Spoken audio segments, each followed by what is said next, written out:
Assalamualaikum warahmatullahi wabarakatuh. Wilujeng patepang Dewi sareng Mang Augustin. Palamitra anu dipihormat dina denget ayuna simkuring Mang Augustin masih medar dongeng dina carios Si Geot, Yasana, Kang Heri Supriyadi. Pihatur rebunuhun oge ka asadayana anu parantos berkontribusi like, komen, subscribe sareng share channel Dongeng Mang Augustin. Nyangga keun carios nyambung, mugi tiasa ngahibur, nyandak pelajaran, oge nyandak mangpaat saseurna. Kirang langgungna disuhun keun karidoana tur tiasa jembar manah ngahapunten sagala rupi kalepatan tur kakirangan. Mugia janten panghibur kana kalbu pangbeberah kana manah. Sareng mugia katampiku sadaya kadang wargi, sok sanaos sieu carios Sunda buhun. Mangga nyangga keun. Si Geot bagian ke-40.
Sanepina ka hareupeun Prabu Ruswana, si Jemblong jeung dua baladna anu kiwari geus marake pakaian prajurit, meh bareng dareku sarta patingaracong nyembah ka anu jadi raja. Bener, maraneh tiluan teh daek nganteur keun surat ka karajaan Watu Bolong. Prabu Ruswana rutret ka si Jemblong jeung ka dua baladna. Kanggo saabdieun, parenteh raja maah sanes perkawis kersa atanapi henteu kersa, nanging mangrupi hiji kawajiban anu kedah dilaksanakeun, sok sanaos nyawa anu janten tandona, tembal si ujat poharatan desna, kalayan satik oge henteu ngurangan sikep ajrihna. Kitu pisan pamadegan abdi oge, Kanjeng Prabu. Sumuhun, Kanjeng Prabu. Si Kurai jeung si Jemblong meh bareng ngahaminan kekecapan nu jadi baladna. Hahaha, hade pisan ieu maah prajurit teh. Prabu Ruswana rutret ka Akipatih jeung ka asa kabeh abdi dalem, kalayan nembong keun paroman anu pinuh ku kasugema. Kabeh anu keuraraya didinya, saurang oge taya anu henteu arumbut-umbutan. Atra pisan aya kareuus dina sorot matana, mangsa neu teup si Jemblong katut dua baladna. Apal jalan atawa lebah-lebahna, tanya Prabu Ruswana. Abdi mah apal, Kanjeng Prabu, tembal si Jemblong. Alus. Ulis bikeun suratna. Prabu Ruswana ngareret ka salah saurang abdi dalem, anu tayohna maah minangka juru tulis di eta karajaan. Anu meunang parentah gancang rengkuh. Jung, cengkat, sarta anu saterusna masrahkeun gulungan surat ka si ujat. Geus kitu mah diuk Dewi dina tempat asalna. Pasrahkeun eta surat ka Raja Watu Bolong. Penta jawaban anu pastina, boh mangrupa surat Dewi, atawa mangrupa kekecapan tina lisan tidirina, ceuk Prabu Ruswana Dewi. Unjuk sumangga, kaulanun. Bral, Giura Mariang. Perkara kuda jeung bebekelan maah geus disiapkeun di palataran hareup karaton. Tapi sing hati-hati, sabab di jalan sok aya begal. Naon bae anu janten resikona, abdi tiluan maah moal mundur sasiku moal ngejat satunjang beas, enggoning ngalaksanakeun pancen anu agung ti salira. Jawaban si Ujat pohara antepna. Prabu Ruswana unggut-unggutan nembongkeun kasugema. Sanggeus meunang panjurung tinu jadi raja maah, harita keneh si Ujat jeung dua baladna aramitan, sarta anu saterusna pating laleos ninggalkeun eta riungan. Siga mangsa rek asupna, ari si Jemblong maah basa rek kaluar ti eta rohangan teh nyempetkeun heula ngareret ka asaurang abdi dalem, anu kacida pisan dipika ceu-ceu ku dirina. Tapi, henteu ari nepi ka nembongkeun rasa cua amaah, tina sikap jeung tina cara ngaretna oge biasa bae. Pinter nyumputkeun semu sigana maah. Hahaha, asa kabeuli hate kaula maahku kekecapan eta prajurit teh. Prabu Ruswana rutret ka sakabeh abdi dalem, sanggeus si Ujat jeung dua baladna arilang tina panempona. Leres pisan, Kanjeng Prabu. Arang langka mendakan prajurit anu pamadeganana sarupi kitu maah. Salah saorang abdi dalam gancang mairan. Prabu Ruswana ungut-unggutan tandaning ngabenerkeun pisan. Ari si Jemblong jeung dua balana, harita teh geus aranjeu cleu dina tonggong kuda. Salian ti dibahanan bekelan duit jeung dahar teh, tetela dibekelan pakarang, mangrupa pedang anu paranjang. Bral, tiluanana Mariang, sanggeusna dua prajurit mangmukakeun panto gerbang. Beda ayeuna maah karasanaku si Jemblong jeungku dua baladna teh, unggal warga anu kabeneran pasangrok, teu welah rengkuh tanda mihormat. Teuing nya mihormat atawa teuing ngarasa sieun. Teu loba kacatur lalampahan di jalan namaah, dina mangsa kalangkang geus manjang kaawetan teh, si Jemblong jeung dua baladna karek narepi ka hareupeun panto gerbang hiji karaton. Enya, mata kitu oge pohara jauhna lalampahan anu kudu disorang teh, padahal maah tiluanana oge tarumpak kuda. Aya kaperlun naon? Tanya seorang ti antara dua prajurit anu keur jaga. Hapunten pisan, abdi tiluan diutus ku Prabu Ruswana, kanggo nyanggakeun serat ka akersana Prabu Pancerkusumah. Si Ujat anu nembalan teh. Raja Watu Bolong sigana maah anu disebut Prabu Pancerkusumah teh.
Nempo sikap sarta basa anu hadeti si Ujat, pikeun sakedapan maah dua prajurit tibang silih reret. Sanggeus nu salah sorangna unggeuk, kakarek panto gerbang dibuka keun. Suk, si Ujat jeung dua baladna marawa kuda ke apalataran hareup karaton. Agreng oge eta karaton teh, ngan gede keneh karaton di kerajaan Walanggeni. Aya kaperluan naon? Sajulutna tina kuda teh, si Jemblong Jeung dua baladna ditalek Dewi salah seorang prajurit anu keur ka kapancenan ngajaga panto karaton. Abdi tiluan diutus ku Prabu Ruswana, kanggo nyangggakeun serat ka Akersana Prabu Pancerkusuma. Si kurai ayuna mah anu nembalan teh. Oh, nyahek. Tapi wayahna, tare undeun heula pakarang anjeun tiluan. Mangga, kumaha saenawi. Si Jemblong Jeung dua baladna, gura giru masrah keun pakarang. Teu cukup ku kitu, awakna oge dirahrahan heula ku dua prajurit anu keur jaraga. Teu kungsi baruntak, anu dirahrahanana maah kalembay. Bersih. Prajurit anu geus ngarahrahan awak si Ujat ngareret ka anu jadi baladna. Anu diretna tibang unggo. Geus kitu maah kakarek si Ujat Jeung dua baladna bisa arasup ka jero karaton, nutur keun hiji prajurit anu nganteurna. Utusan walanggeni, mawa pancen pikeun masrah keun surat ka raja urang. Prajurit anu nganteur keun si Ujat Jeung dua baladna, rutret ka dua prajurit anu keur ngajaga panto di hiji rohangan. Geus dipariksa. Bersih. Heuk ari kitu maah, dagoan heula sakeudeung. Sup, salah seorang prajurit ka jero rohangan, teu lila antarana oge geus ngurunyung Dewi. Arasup, pokna. Sanggeus ungguk sarta rutret heula ka dua baladna, si Ujat miheulaan ngalengkah keun supuna, ditutur keun ku si Jemblong Jeung ku si kurai. Di rohangan anu diasupanan, anu tayohna maah minangka rohangan utama karaton, kasampak keur aya puluhan abdi dalam anu keur ngariung rajana. Kabeh mata, nariuteup ka si Ujat Jeung dua baladna. Brek, anu tiluan dareku sarta gancang pati ngeracong nyembah. Sanggeusna aya di hareupeun lalaki anu kawilang geus aya umuran, anu harita keur diuk dina korsi raja. Parbu Pancerkusumah ti sigana maah. Aya kaperluan naon? Teu Prabu Pancerkusumah sukeut kacida. Ampun, Kanjeng Prabu. Abdi teh diutus ku Prabu Ruswana, kanggo nyanggakeun ieu serat ka salira. Atuh sok bilih eusi seratna henteu sapagodos sareng manah.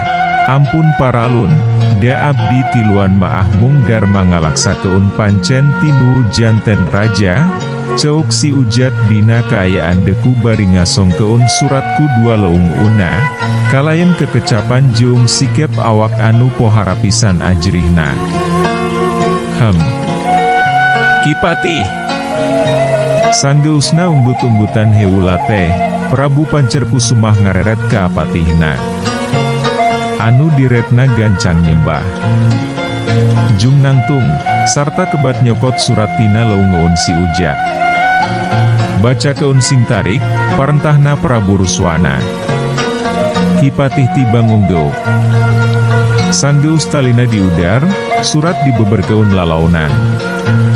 Kaula Prabu Ruswana, mere kasempetan nu panungtungan. Lamun daek masrah keun satengahna tina wewengkon watu bolong, mangka kerajaan anjeun baris aman.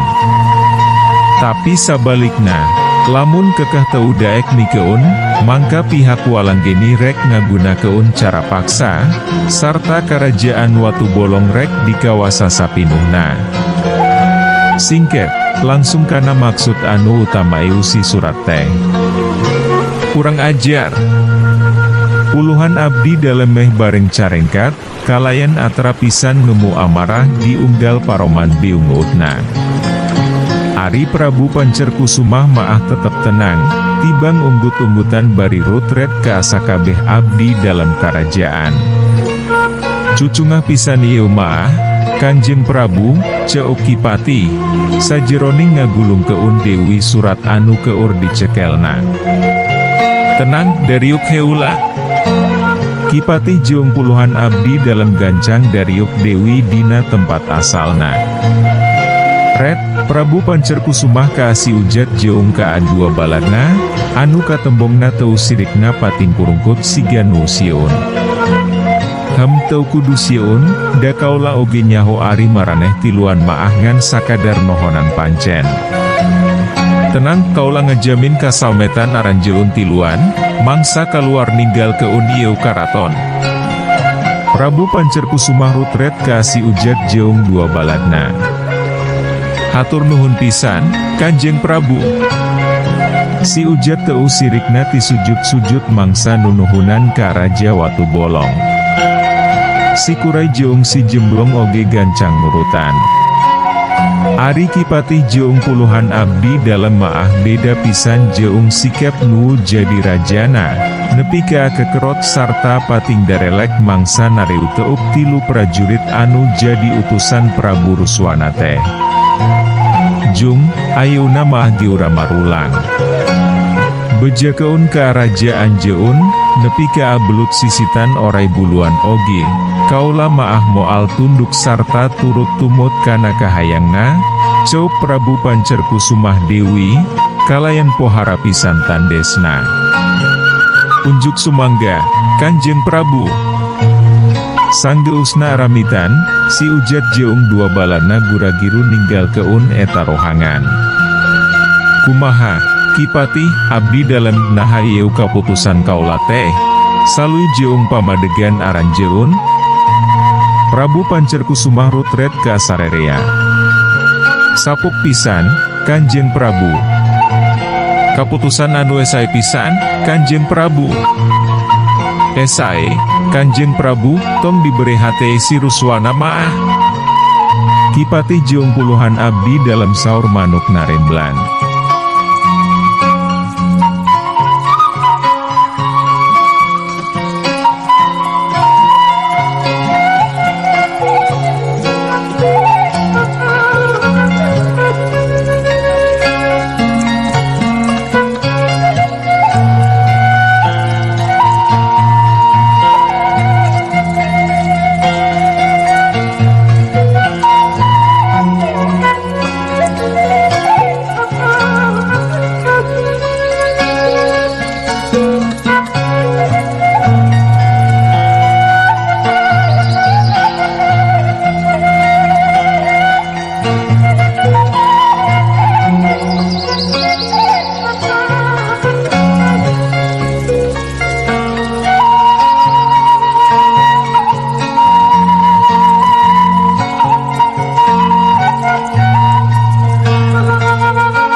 Ayeuna keneh, atur-atur sagala rupana.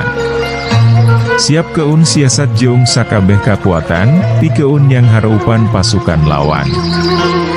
Tapi tetep ari kasalmetan rahayat maah kudu di nomor hiji keun. Prabu Ruswana ngomongna rada ditarik keun. Hidup, Kanjeng Prabu. Hidup. Hidup Watu Bolong. Hidup. Pangeusi eta rohangan pating jerowok pating celengkeung bari ngacung-ngacung paureuk, nembong keun rasa kacinta ka anu jadi raja jeung ka alemah caina. Prung, harita keneh ngayakeun musawala. Siasat perang jeung kawijakan keur ngajamin kasalametan rahayat, jadi perkara utama anu dibahas dina gempungan. Ukur aya dua pilihan nu panghadena, sangkan kerajaan urang henteu uruksak, sarta sakumna rahayat kajamin kasalametanana. Kahiji, ku jalan miheulaan nyerang ka kerajaan Walanggeni. Atuh anu kadua nama bisa wae ku jalan mapak pasukan musuh di tapel wates antara dua kerajaan. Kipatih rutret ka puluhan abdi dalem. Esai pisan, Kipatih.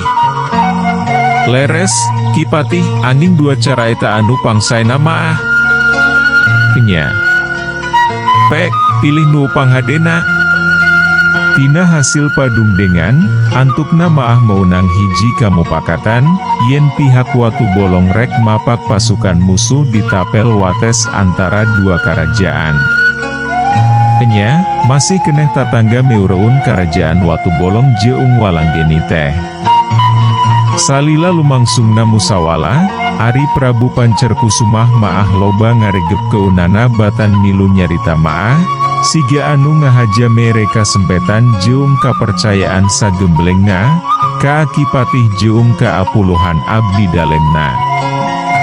Dina mangsa anu saura, Ari diwewengkon kerajaan para budongkar maah, harita teh keur lumangsung peperangan anu pohara pisan campuhna. Prabu Dongkar jeung abdi dalam katut ratusan prajuritna, kalayan teuneung tur pinuh kawani ngayonan prajurit goib ti pihak Walanggeni, anu jumlahna meh ngarebu lobana. Enya, kawer satik meureun rahayat Prabu Dongkar maah, teuing make sistem KB, atawa teuing alatan karajaan nu anyar pindah, anu sawareh rahayatna teu milih biluk, atawa leuwih milih tumetep di wewengkon pamegaran. Sejeroning lumangsungna peperangan, Ari Patih Walanggeni, abdi dalam Jalamarta jeung abdi dalam Mangkuranda maah tibang narempokeun bae, bari sakapeung jojurokan mere komando, aya kalana tibang babarakatakan siga anu ngaronah pisan. Usaurkeun serangan ka si Dongkar, lamun gegedugna geus modar maah anu sejenna oge bakal loba nu nyerah. Jorokna Kipatih. Brul, Rob. Ratusan prajurit goib ti pihak Walanggeni ngaronom Prabu Dongkar. Abdi dalam jeung para prajuritna oge teu barisaun mantuan, da bubuhan sarua keur pada ngarempuk kunu jadi musuh-musuhna. Raraag Sur Tina baham Prabu Dongkar kaluar seuneu, ngahebosan musuh-musuh nu ngarangsek taya eureun. Wah. Waduh panas. Yaah. Yaah. Modar. Siah. Anu patinggaroak keunaku seuneu, awor jeung anu patingjerowok mangsa ngayakeun panarajang. Dina mangsa di medan perang keur lumangsung peperangan anu sakitu campuhna, Ari di jero karaton maah, harita teh makhluk-makhluk anu sabangsa jeung nyiona, keur riweuh ngaluar-ngaluar keun makhluk-makhluk anu sabangsa jeung dirina, ti sababaraha rohangan anu dijadikeun karangkeng, atawa rohangan paragi tempat panyiksaan. Eweuh jirim lalaki hiji-hiji acan deuwih Ari anu kabeh oge wujudna mlupa jirim awewe, anu dedek jeung rupana ampir sarua. Teuing kaamarana alakina maah, teuing geus dibasmi atawa teuing kumaha. Enggal, Nyi Ratu. Ieu kasempetan anu sae kanggo nyalamet keun diri, ceuk hiji makhluk, mangsa milu ngabebas keun jirim awewe pikagilaiun anu disebut Nyi Ratu. Enya, ratuna meureun eta makhluk teh, atawa nyimanik teh Ari ceuk Nyi Danding maah. Aman keun bangsa manusia anu dijadikeun wadal. Nyimanik mere parentah. Mangga Nyi Ratu. Anu meunang parentah langsung bermuruh hiji rohangan, anu salila ieu sok dijadikeun tempat pikeun ngerembang sa manusia. Barang berai panto dibuka, kasampak puluhan wanoja jeung orok keur pating purungkut bari cara urik. Hayu tuturkeun kaula. Ieu kasempetan anu hade pikeun nyalamet keun diri, ceuk hiji makhluk ngawakilan anu sejenna. Aman kira-kirana? Aman, buta-buta anu di jero karaton maah kabeh oge geus marusna. Hayu guru. Teu kungsi diengke-engke Dewi Sanggeusna meunang jawaban kitu maah, gura giru bae puluhan wanoja marangku orok, nutur keun makhluk-makhluk anu sabangsa jeung nyiona. Balik Dewi ke medan perang. Bubuhan jumlah prajurit anu teu saimbang, mingkin lila teh pasukan Prabu Dongkar mingkin karangsek, sarta jumlahna oge mingkin murangan. Wah, waduh, aarg, peledup, les. Prajurit buta mingkin loba anu pating garoak, sarta antukna maah pating peledug jara dihaseup, anu saterusna lusles tandaning musnah. Yaah, keah. Puluhan prajurit goib ti pihak Walanggeni anu harita keur ningker Prabu Dongkar, meh bareng pating jorowok, sarta ngadorong keun sapasang leung-una sewang-sewangan. Burinyai, belesat, belesat. Puluhan cahya beureum pating belesat tina dampal leung-un puluhan prajurit, narajan cahya beureum mangrupa buleudan anu ngabulen sakujur awak Prabu Dongkar. Belesat jes uruh. Cahya beureum anu ngabenteng awak Prabu Dongkar pagesek jeung serangan ti puluhan lawan, anu balukarna nepi ka angaluarkeun sorang ngaguruh anu pohara tarikna. Bantuan. Jorowokna abdi dalam mangkuranda. Rob, anu sejenna milu mantuan. WRRR,